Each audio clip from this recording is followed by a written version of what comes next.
Bismillahirrahmanirrahim. Assalamualaikum warahmatullahi wabarakatuh. Apa kabar kakak-kakak soleha? Semoga masih dalam lindungan Allah Subhanahu wa Ta'ala.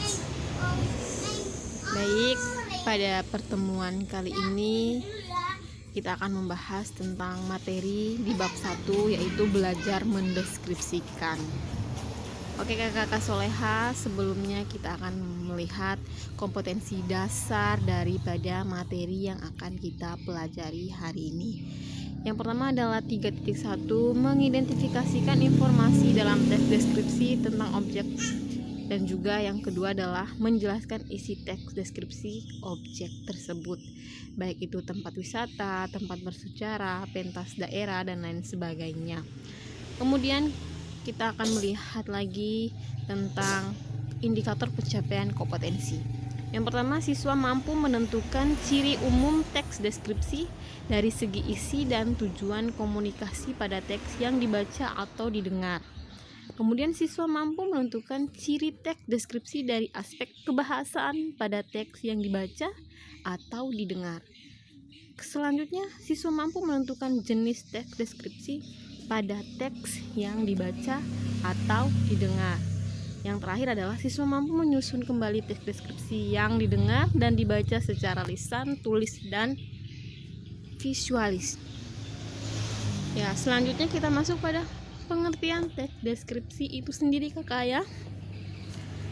Ya, pengertian teks deskripsi itu sendiri adalah sebuah paragraf di mana gagasan utamanya disampaikan dengan cara menggambarkan secara jelas objek, tempat, atau peristiwa yang sedang menjadi topik kepada pembicara. Ya, seperti yang lagi booming viral di Dompu, itu mungkin sorry nae. Ya kakak soleha, gimana sampai di sini paham untuk pengertian dari teks deskripsi itu sendiri. Jadi di sini Ibu tekankan bahwa teks deskripsi itu adalah paragraf di mana gagasan utamanya disampaikan secara menggambarkan. Jadi menggambarkan. Oke, lanjut pada tujuan teks deskripsi. Nah, tujuan teks deskripsi ini adalah supaya orang yang membacanya dapat seolah-olah melihat sendiri benda atau objek yang diceritakan tersebut, kakak. Nah, paragraf deskripsi ini memakai pola subjektif bila ditambahkan opini atau kesan pada sebuah objek yang jelas tersebut. Nah, sekarang kita masuk pada ciri teks deskripsi. Nah, ciri teks deskripsi ini kakak soleha bisa melihatnya atau membacanya di sini. Yang pertama itu menjabarkan atau menggambarkan suatu objek seperti benda, tempat, atau suasana tertentu. Suasana hati seperti itu ya. Kemudian yang kedua cirinya adalah melibatkan panca indera, penglihatan, pendengaran, pengecapan, penciuman, dan perabaan. Kemudian yang ketiga adalah memaparkan ciri-ciri fisik dan sifat objek tertentu seperti ukuran, bentuk, warna. Ya. Selanjutnya kita masuk pada teks deskripsi. Apa jenis-jenis teks deskripsi? Nah, jenis-jenis ini yang pertama ada teks deskripsi subjektif. Kemudian yang ini contoh-contohnya. Contoh daripada bentuk teks deskripsi itu sendiri kakak ya. Jadi dia menceritakan sebuah keadaan kampungnya di sini.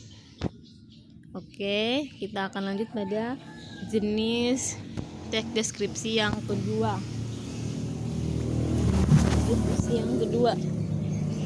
Yaitu teks deskripsi spasial.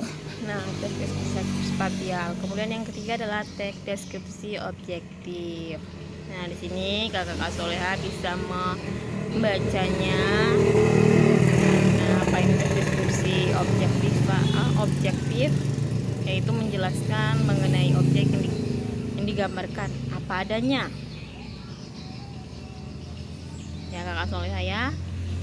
Ya mungkin ya Nah, mungkin itu saja pembahasan kita hari ini. Jazakallah khair. Ibu ucapkan terima kasih telah menyaksikan video ini. Sampai jumpa. Oke Kakak Soleha, di sini ada sedikit catatan bahwa ketika Kakak Soleha menonton sampai selesai, tolong dicatat hal-hal yang menurut Kakak Soleha penting, karena nanti ketika tatap muka akan Ibu periksa ya.